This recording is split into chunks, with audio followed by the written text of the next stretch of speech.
সামনে, সেখান থেকে সেনাবাহিনী এসে গণ অধিকার কার্যালয়ের সামনে আমাদের উপর অতর্কিত হামলা চালালো।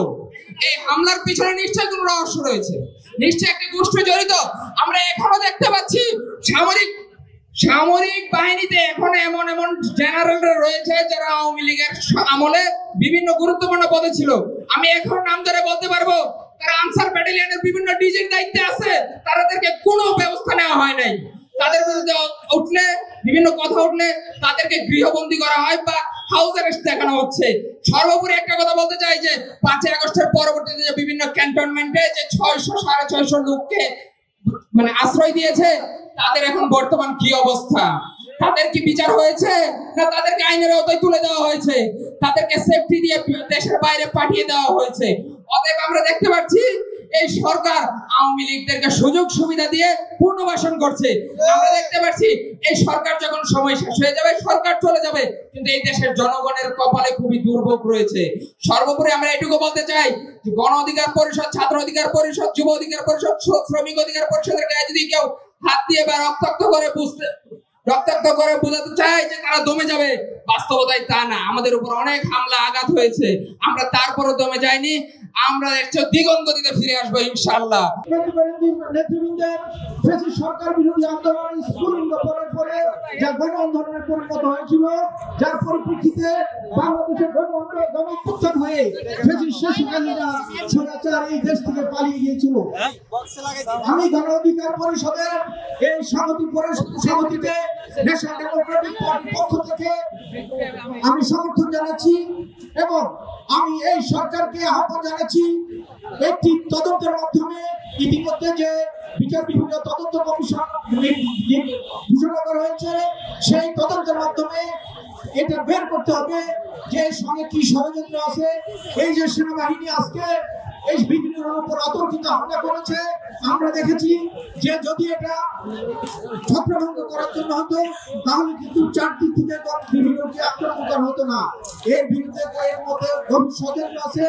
আমরা চাচ্ছি এই ষড়যন্ত্র খতিয়ে বের করুন, এর সঙ্গে ফ্যাসিস্ট সরকার বা বিদেশি গোয়েন্দা সংস্থার কোনো সংযোগ আছে কিনা। আমরা এই বিপদে দেখেছি যে জাতীয় সভাপতি অতর্কিত হামলা করেছে।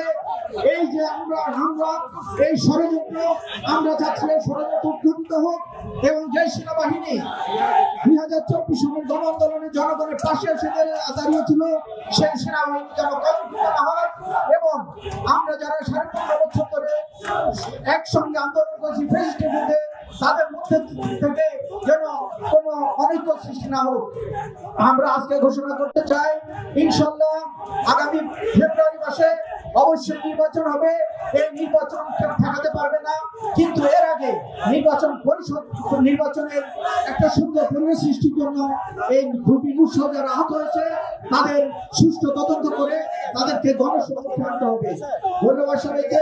আসসালামু আলাইকুম। বাংলাদেশ জিন্দাবাদ, ন্যাশনাল ডেমোক্রেটিক পার্টি জিন্দাবাদ।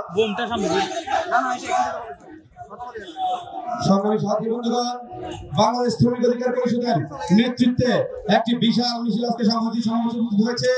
আমি শ্রমিক অধিকার পরিষদের নেতৃত্বদের অসংখ্য ধন্যবাদ ও অভিবাদন জানাচ্ছি।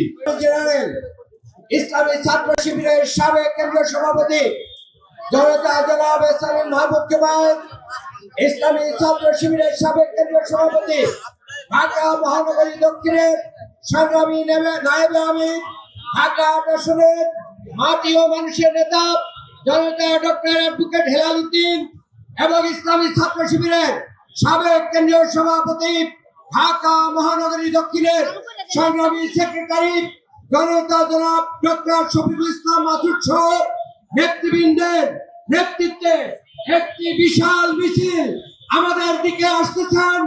আমরা এই সমাবেশ থেকে করতালির মাধ্যম দিয়ে এই মিছিলকে স্বাগত জানাই। ইতিমধ্যেই আমি দেখছি ইসলামী আন্দোলন বাংলাদেশের প্রেসিডিয়াম সদস্য আমাদের জনতা আমাদের মাঝে এসে উপস্থিত হয়েছে। ইসলামী জামাত ইসলামের পক্ষ থেকে আজকের এই সংহতি সমাবেশে যে মিছিল আসছে, এই মিছিলকে আমরা অভিবাদন জানাচ্ছি।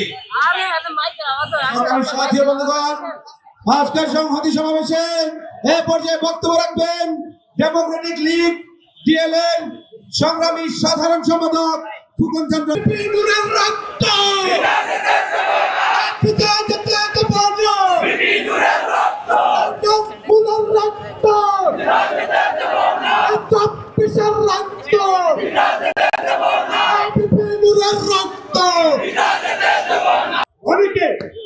অনেকে আজকে সুশীল সমাজের নামে এবং বেনামে আপনাদের সঙ্গে এসে তারা আমাদেরকে মবের গুরুত্ব বোঝাচ্ছে, আমরা নাকি মব করতেছি। আমি বলবো এই সরকারের প্রতিটা সরকারের শাসন করা এবং প্রতিটা সরকারকে বিচার করার দায়িত্ব সরকারের, কিন্তু যদি তারা কোনো অবৈধভাবে কোথাও তাদের বয়ান দিতে চান সেখানে অবশ্যই সরকার যদি না পারে জনগণ প্রতিহত করবে। আর এই প্রতিহত করতে হলে আমাদের জাতীয় ঐক্যের প্রয়োজন। আজকের এই স্টেজ সে জাতীয় ঐক্যের প্রমাণ। আমি অধিকার পরিষদের আজকের এই 3 দফার সাথে ঐক্যমত পোষণ করে আমি আমার সংক্ষিপ্ত বক্তব্য এখানে শেষ করছি। আসসালামু আলাইকুম ওয়া রাহমাতুল্লাহি ওয়া বারাকাতুহু। সংগ্রামী সাথী বন্ধু, আমরা কি ভিপি নূরের বিচার বাংলাদেশে দেখতে চাই কি চাই না? ভিপি নূরকে যে আঘাত করা হয়েছে, এই আঘাত কোনো বিচ্ছিন্ন ঘটনা নয়, এটি হলো ভারতের প্রেসক্রিপশনে বাংলাদেশের সেনাবাহিনী এবং পুলিশ ঘটিয়েছে। আজকে সিদ্ধান্ত নিতে হবে বাংলাদেশে ফ্যাসিবাদ বিরোধী যে আন্দোলন হয়েছে সে আন্দোলন অব্যাহত থাকবে কি থাকবে না, এটাই আজকে সবচেয়ে বড় প্রশ্ন। ভিপি নূরকে আঘাত করা হয়নি, আঘাত করা হয়েছে বাংলাদেশের যারা 16 বছর লড়াই সংগ্রাম করেছে তাদের বিরুদ্ধে। আমি আজকে বলতে চাই, একজন ভিপি নূর আঘাতপ্রাপ্ত হয়েছে, আমরা যদি মনে করি ভুল করব, ফ্যাসিবাদ বিরোধী আমরা যারা আন্দোলন করেছিলাম আমরা সবাই আঘাতপ্রাপ্ত হয়েছি। আজকে ঐক্যবদ্ধতা আরো বজায় রাখতে হবে। আমাদের মূল শত্রু ভারত এবং তার লেসপেন্সাররা। সেজন্য আওয়ামী লীগ যেভাবে নিষিদ্ধ হয়েছে, জাতীয় পার্টি বাংলাদেশে রাজনীতি করার অধিকার নাই। সুতরাং 14 দল সহ আওয়ামী লীগের দূষণ সব রাজনৈতিক দলকে রাজনৈতিক কর্মকাণ্ড নিষিদ্ধ ঘোষণা করে আগামী নির্বাচন করতে হবে। আওয়ামী লীগ পুনর্বাসন কিংবা জাতীয় পার্টিকে পুনর্বাসনের দিবাস্বপ্ন যারা দেখবে, বাংলার জমিনে রাজনীতি করার অধিকার থাকবে না। ঐক্যবদ্ধ থাকবেন তো ইনশাআল্লাহ? আমাদের সংগঠনের আমিন, এদেশের মুক্তিকামী মানুষের রাজনৈতিক বলিষ্ঠ কণ্ঠস্বর আমিরে মজলিস আল্লামা মামুনুল হক সালাম দিয়েছেন, ঐক্যবদ্ধ থাকার পরামর্শ দিয়েছেন। আন্দোলন ফ্যাসিবাদ বিরোধী যে কোনো আন্দোলনে মামুনুল হক সাহেব থাকবেন, এদেশের মুক্তিকামী মানুষ থাকবেন। আল্লাহ আমাদেরকে বিজয় দান করুন।